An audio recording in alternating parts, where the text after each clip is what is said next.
Et cet invité aujourd'hui, c'est vous, Bayram Baldé, bonjour. Oui, bonjour. Merci d'être sur ce plateau. Vous êtes chercheur en sciences politiques et spécialiste de la Turquie au Centre de recherche international de Sciences Po Paris.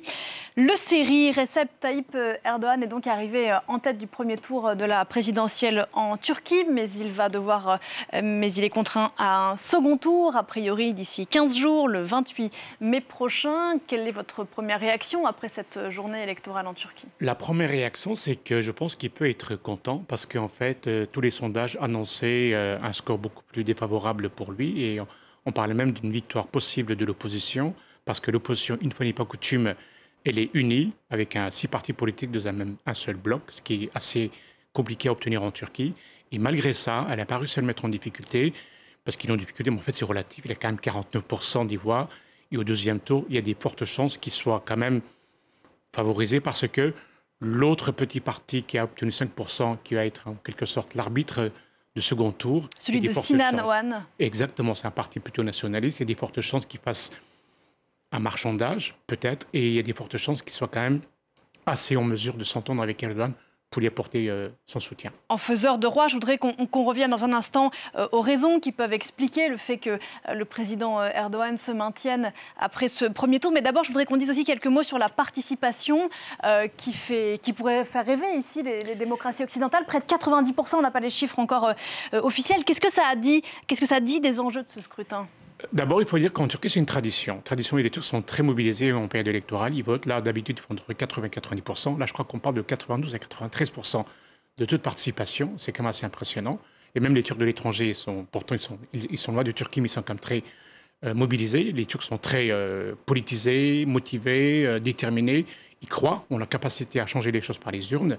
Et c'est vrai que c'est quelque chose qui a un peu disparu en Europe, en tout cas en France. Et est-ce que cette fois-ci, la participation serait plus forte puisqu'il y avait un enjeu peut-être entre deux Turquies qui se jouaient, ou c'est caricatural de présenter ça comme ça, entre conservateurs et progressistes? Et justement, d'habitude, les Turcs se positionnent par rapport à deux Turquies, une Turquie conservatrice, traditionnelle, et une Turquie beaucoup plus pro-occidentale européenne.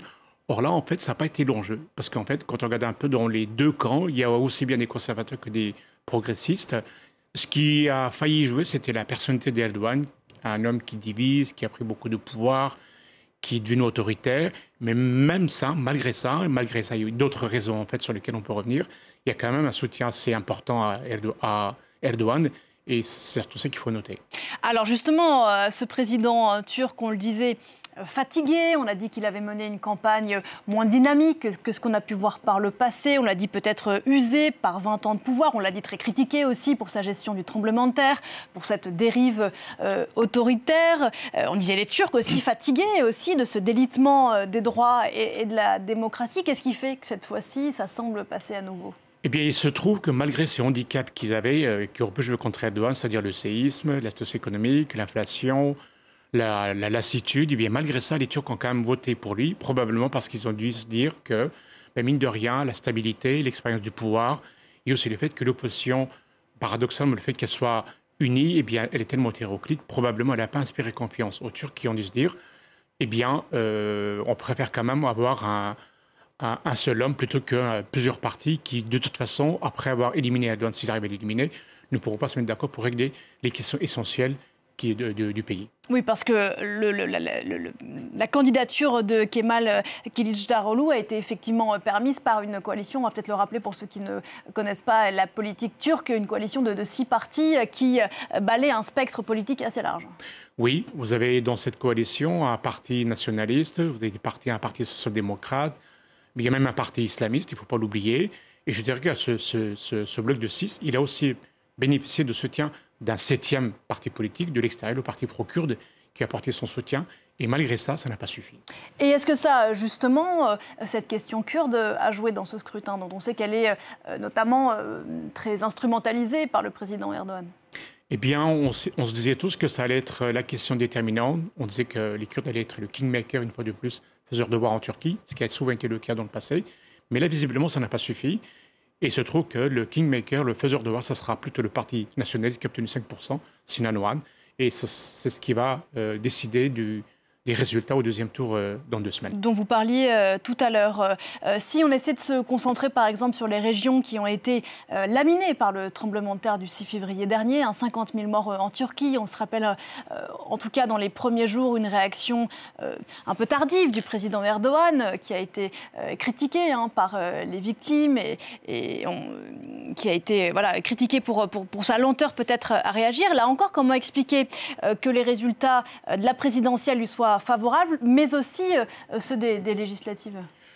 Alors pour 2 raisons. D'abord, c'est que ces régions, traditionnellement, elles ont toujours été acquises à l'AKP, à Erdogan. C'est une tradition, c'est une région conservatrice, musulmane, même si une partie de ces régions sont kurdes, il y a toujours eu un vote favorable à Erdogan. Ça, c'est la première. Deuxième, c'est qu'en fait, il me semble que c'est aussi dans les médias occidentaux qu'on a un peu exagéré la lenteur de l'État. Je pense qu'elle a été relative. C'est-à-dire qu'on peut reprocher effectivement, pendant ce séisme, 2 choses à Erdogan. Une chose, je dirais, un reproche légitime, c'est-à-dire le fait qu'il n'y ait pas eu de respect des constructions antisismiques. Ça, c'est un vrai problème en Turquie parce que c'est une région sismique. Or, effectivement, on peut faire un reproche tout à fait légitime. Par contre, sur la lenteur de la réaction de l'État, c'est un peu exagéré parce qu'il se trouve que vous aviez des villes entières par terre. Et en fait, vous aviez les routes qui étaient abîmées, les autoroutes, les chemins de fer. Donc, de fait, je pense qu'aucun État ne pouvait être aussi réactif. Donc, de ce fait, je pense que le peuple, intérieurement, il a dû comprendre que c'était tellement difficile. Et puis, mine de rien, dans les 3 ou 4 jours après, tout ce qui est fourniture, d'aide humanitaire, d'alimentation, de couverture, apparemment, l'État a été assez efficace. Et il se trouve que c'est ça qui a été aussi déterminant. Quid de la dimension religieuse de ce scrutin et je pense notamment à celle de Kemal Kılıçdaroğlu, qui est Alevi. C'est une minorité religieuse en Turquie. Je dis minorité, mais ça concerne quand même plusieurs millions de personnes. Est-ce que ça a pu jouer aussi? Alors, la grande surprise, c'est qu'en fait, une fois n'est pas coutume, en Turquie, on a quand même quelqu'un qui est issu de la minorité alevi qui est au seuil du pouvoir. Je pensais que c'est une première. C'est une première. On n'a jamais eu ça. C'est-à-dire que depuis toujours, à chaque fois, le représentant de la communauté alevi n'arrivait pas à obtenir un score aussi important, ce qui est déjà une victoire en soi. Et paradoxalement, cette question n'a pas fait scandale en Turquie. C'est-à-dire que je pense que ça montre aussi à quel point la société turque a dépassé ce clivage confessionnel. Et il a avancé, il a déclaré qu'il était alevi et ça n'a pas choqué les Turcs. Je pense que les enjeux sont ailleurs, sont beaucoup plus par rapport à ce qui intéresse les Turcs, visiblement. C'est la stabilité, le rôle de la Turquie dans la région. Finalement, il se trouve que c'est important pour le peuple turc, la stabilité et l'expérience du pouvoir, et le fait aussi que l'opposition, aussi hétéroclite, n'ait pas inspiré confiance à la population. Et je pense que ça a été assez déterminant. Et parmi les raisons justement qui expliquent ces bons scores du président sortant, le fait qu'il soit peut-être celui qui ait permis à son pays d'avoir ce rôle-là dans la région, effectivement, est-ce que ça a plutôt servi son bilan et du coup accompagné ces chiffres? Oui, parce qu'en Turquie, toute politique confondue, il y a une espèce de volonté de faire de la Turquie un pays avec une autonomie stratégique. C'est-à-dire qu'il voudrait que la Turquie soit sa propre politique étrangère, qu'elle ne soit pas complètement soumise à l'Occident. Ça, apparemment, ça a joué. Et aussi, je pense que depuis 1 an, le rôle particulier que la Turquie a joué dans la crise ukrainienne, dans le conflit entre la Russie et l'Ukraine, le rôle de médiation qu'elle a joué, ça a aussi contribué au prestige du pays. Et je pense que le peuple turc a été sensible à cela. Et enfin, il y a aussi d'autres questions, probablement le rayonnement de la Turquie, le fait que c'est devenu un pays assez important, dans plein de conflits dans le monde, il arrive à apporter une solution. Le fait qu'il y ait une industrie militaire d'armement qui est assez importante depuis quelques années, je pense que tout ça, ça a joué.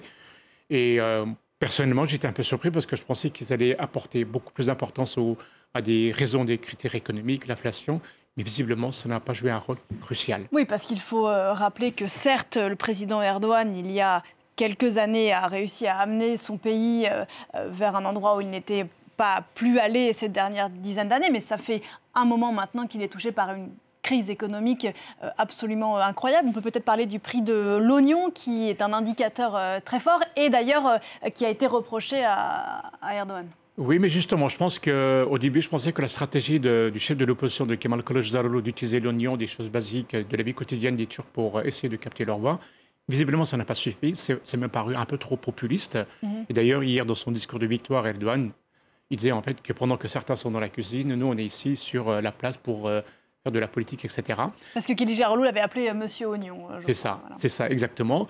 Et là aussi, je pense que, mine de rien, même s'il y a une crise économique assez importante depuis quelques mois, depuis 1 ou 2 ans même, je pense que probablement les Turcs ont dû réaliser en fait que sur les 20 dernières années, Si la Turquie est devenue un pays avec une classe moyenne, avec une consommation, avec le niveau économique qu'elle a, c'est aussi grâce aux réformes qui ont été apportées par Erdogan.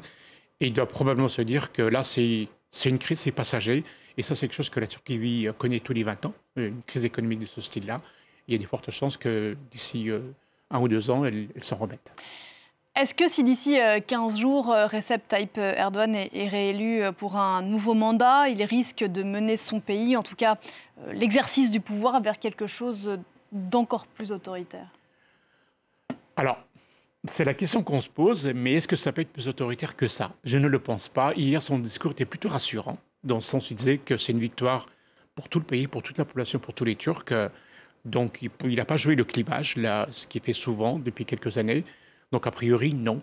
Donc, je pense qu'il ne peut pas aller plus autoritaire que ça. Il y a aussi le fait qu'il a tellement pacifié, en quelque sorte, ses rivaux qu'il n'a plus besoin de le faire. Et je pense que j'ai bien peur qu'il y ait une espèce de résignation, de fatalisme de l'opposition pour les années à venir, pour qu'elle se dise finalement, il n'y a rien à faire, ça fait quand même 20 ans qu'il est au pouvoir. Et si dans 2 semaines, il gagne les élections, il aura fait encore 5 ans, ça fera 25 ans, un quart du siècle. C'est du jamais vu dans l'histoire du pays.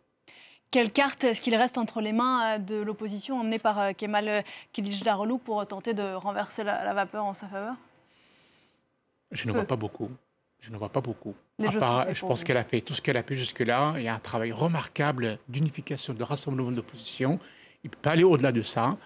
Et je crois vraiment qu'il n'y a pas, à part peut-être faire des vrais marchandages avec le troisième parti qui a obtenu 5%, mais comment, sur quelle base, je ne sais pas. D'autant que l'AKP, vous l'avez évoqué à l'instant, et ses alliés, a priori, vont conserver la majorité à l'Assemblée également. Donc, du coup, on va demander probablement à la population turque de faire preuve de cohérence pour éviter une espèce de cohabitation à la turque. Il y a des fortes chances que celui qui est avantagé au Parlement, au deuxième tour, soit aussi avantagé, et je pense que ça va jouer aussi. Bon, on en reparle dans 15 jours. En 2 semaines. Merci beaucoup d'être venu